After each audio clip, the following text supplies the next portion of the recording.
Fala investidora, como é que vocês estão? Espero que estejam todos muito bem. Quem fala é o André, criador do canal Investidor Qualificado, e hoje nós vamos trabalhar um tema que eu aposto que muitas pessoas vão olhar com o nariz um pouco torto. Vão olhar para esse tema e falar, poxa, esse vídeo não me interessa, eu vou falar sobre varejo.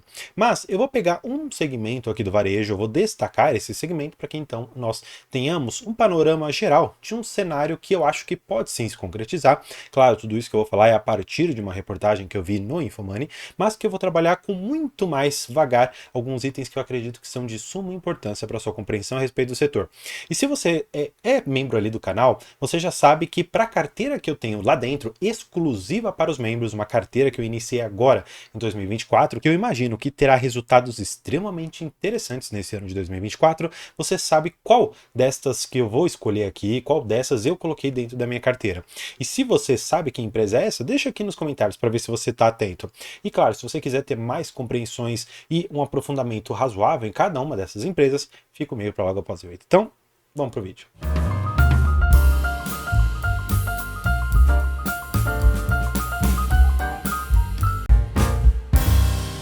Bem, a notícia vai basicamente num dos pontos que eu acredito que são mais importantes você compreender dentro desse setor do varejo, especialmente falando de supermercados. Claro, eu estou dizendo supermercados, mas cada um deles tem a sua, vamos dizer assim, o seu público específico. Tem público de mais alta renda, público de baixa renda, tem aquele que abrange praticamente todos os grupos, então nós temos aqui segmentos bastante diversificados. E olha só o que eles colocam, e aqui é o ponto crucial que eu quero que vocês entendam. A margem dos supermercados tende a subir com maior ticket médio por pressão do El Niño. O que acontece basicamente aqui? Nós tínhamos uma preocupação muito grande com o El Niño por conta de quebra de safra, enfim, inúmeras são as questões que este efeito climático poderia impactar na cadeia que nós temos alimentícia. Então, é só você imaginar da seguinte maneira. Pensa que você tem, por exemplo, o trigo, o milho, itens necessários não só para a gente consumir, mas também para os animais que depois vão ser abatidos também consumirem, para que então eles virem a refeição, claro, aqui não entrando no tema entre vegetariano e não vegetariano, tá bom? Mas independente da sua política, assim, a sua filosofia em relação a alimentos, você tem que compreender que esse daqui é um ciclo que existe na nossa sociedade. Fato é que quando o El Niño não se mostrou um efeito climático tão adverso quanto imaginava-se que seria, o que aconteceu? Fez primeiro que lá na questão de seguros as pessoas pensassem, poxa, menor sinistralidade, maior lucro para as seguradoras. Então, especialmente ali, BB Seguridade foi extremamente beneficiada. E aí agora eles começaram a ir para uma segunda derivada, ir para um nível 2 de pensamento. Tá, já que eu não tenho o item que poderia gerar aqui um sinistro, beleza, BB Seguridade tá resguardada. E agora, o que vem depois? As pessoas começaram a pensar o seguinte, bem, então o supermercado pode ser muito beneficiado, só que eu diria que essas pessoas, elas quase que pularam um nível que eu acho que é muito importante, o nível em que nós estamos falando ali de frigoríficos, mas eu vou fazer um vídeo exclusivo ali de frigoríficos, comparar algumas empresas, que eu acho que é um tema bastante interessante também para este ano de 2024. Agora, quando eu falo de margem de supermercado, o que você tem que imaginar? Você tem que imaginar que, por exemplo, um Carrefour, um Grupo Mateus, um Pão de Açúcar, etc, etc, eles têm que comprar de algum lugar, de um determinado distribuidor, para que então eles coloquem ali nas gôndolas, nas prateleiras, para que você então compre, e o resultado da compra menos algumas despesas é finalmente ali o lucro dela.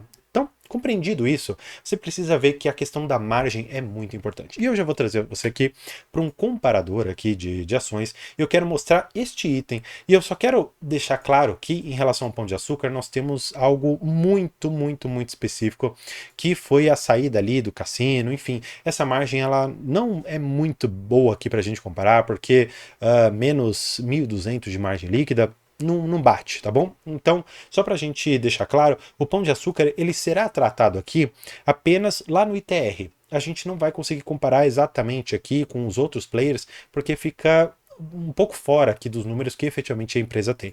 Só para que a gente inicie, né? O primeiro aqui é o Grupo Mateus, Carrefour, Açaí e, como eu disse, Pão de Açúcar. Só para que a gente tenha mais ou menos aqui a ordem. Indo aqui, por exemplo, para o Grupo Mateus, você pode ver que a margem líquida está em 4,5%. Carrefour está em 0,70%. Nós temos aqui o açaí em 1,53% e o pão de açúcar aqui nós não vamos falar, tá bom? O que eu quero mostrar com esses indicadores aqui embaixo, né? Essa margem líquida. Significa, em termos bem simples, que de tudo que a empresa ela consegue gerar de receita, quanto que aquela receita efetivamente gera lucro. Quero dizer, mais uma vez, você comprou de um determinado fornecedor, você excluiu ali, por exemplo, as suas despesas com funcionários, com luz, etc, etc. Você pagou a mercadoria e então você tem o valor que você tem lá. Paga seus impostos, paga depreciação e tudo mais e você chega ao lucro. Então, nessas empresas aqui, significa, por exemplo, aqui no Grupo Mateus, que nós temos 4,57% de lucro. Ou seja, a cada 100 reais que ela tem de lucro, ou melhor, cada 100 reais que ela tem de receita, 4,52 são efetivamente tornado lucro. Para o Carrefour, 70 centavos, para o açaí, R$ 1,53. É mais ou menos essa a lógica aqui que eu estou querendo passar. E por que isso para mim é muito importante? Porque quando a margem do supermercado ela sobe, nós temos um efeito que é quase que imperceptível para pessoas que não têm um olhar bem específico aqui. Por quê? Essas empresas, elas normalmente atuam com alguns tantos bilhões, em algumas delas até milhões de reais, que são advindos ali das receitas, vamos dizer, o que ela consegue vender efetivamente. Se ela consegue aumentar, mesmo que marginalmente essa margem, o quanto ela consegue reverter desse lucro é muito grande.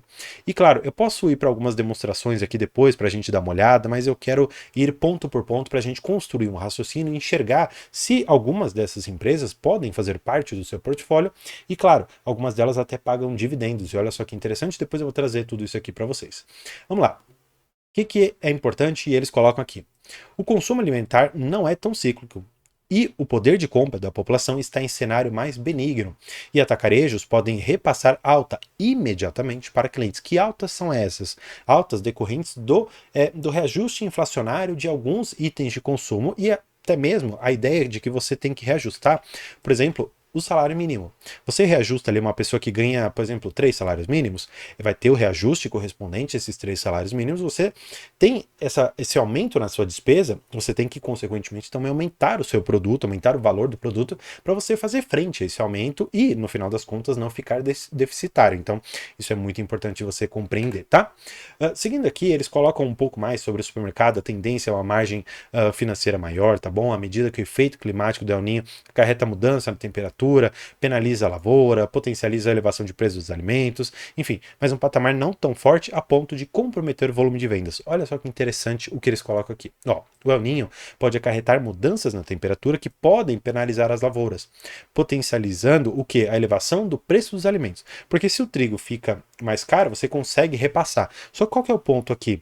Me parece que os efeitos do El Niño não estão sendo, ou pelo menos projetados, não estão sendo tão maléficos quanto aquilo que foi projetado lá atrás. Então, isso me deixa um pouco mais seguro.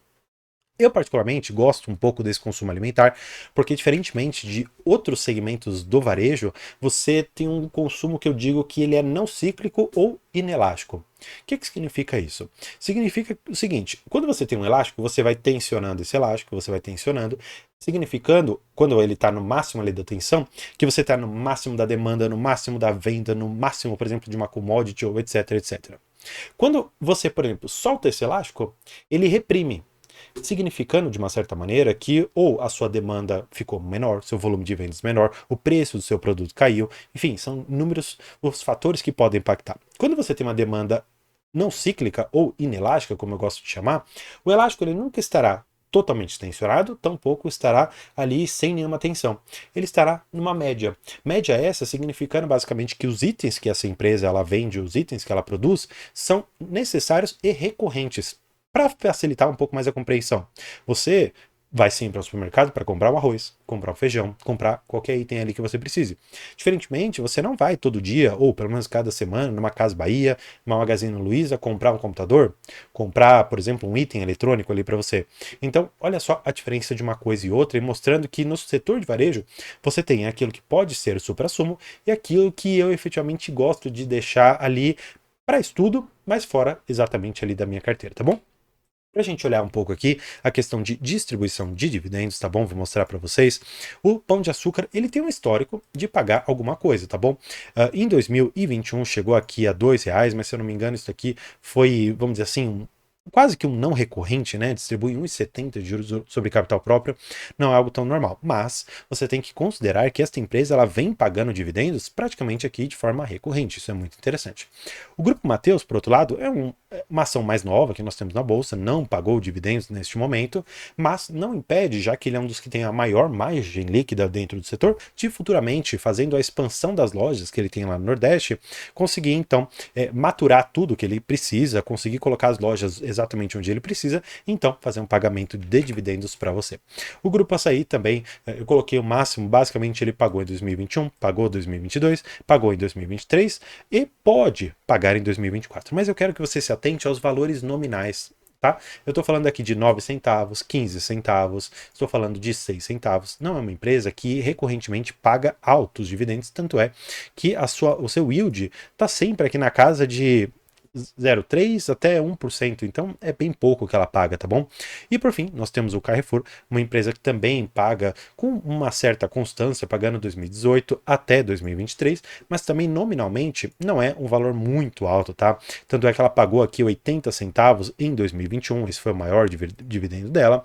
E em relação à cotação que nós temos hoje de 12, isso daqui não dá praticamente nada, tá bom? Isso dá menos ali do que um 7% de yield, que poderia ser um dividendo razoável para esse setor, mas de todas as margens líquidas que nós temos dentro dessas empresas, a do Carrefour é a menor. Então, eu não consideraria esse dividendo como algo que eu posso esperar no futuro. Eu particularmente ficaria com um dividendo mais próximo ali dos seus 20 até mais ou menos uns 30 centavos, tá bom? Para que a gente passe para uma outra questão que eu acho que é muito interessante da gente olhar, que é o demonstrativo de fluxo de caixa dessas empresas. Eu não quero fazer uma minúcia de cada um, eu quero apenas mostrar o quanto que essas empresas elas geram ou consomem de caixa num determinado período. No Carrefour nós temos que olhar para o consolidado, tá bom? Não vamos olhar para a controladora, porque ela tem este resultado aqui embaixo de equivalência patrimonial, vocês estão vendo aqui, ó, resultado para equivalência patrimonial. Vamos olhar o consolidado, esses 9 meses aqui de 2023. Indo aqui para baixo, você vai poder perceber o seguinte, ó, variação do caixa e equivalente de caixa.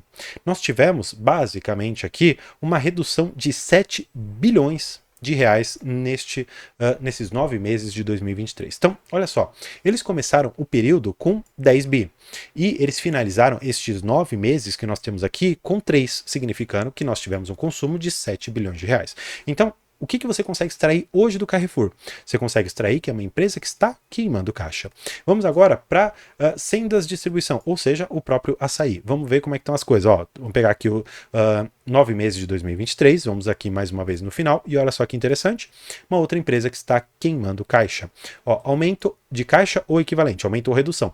Ela queimou 1 bilhão de caixa, mas então ela tinha 5 bi 842 de caixa e hoje ela tem 4 bi 400 milhões de caixa. É uma empresa que tem um caixa bastante saudável, tá bom? Então me parece que por enquanto, o açaí está ganhando em termos de caixa, tá bom?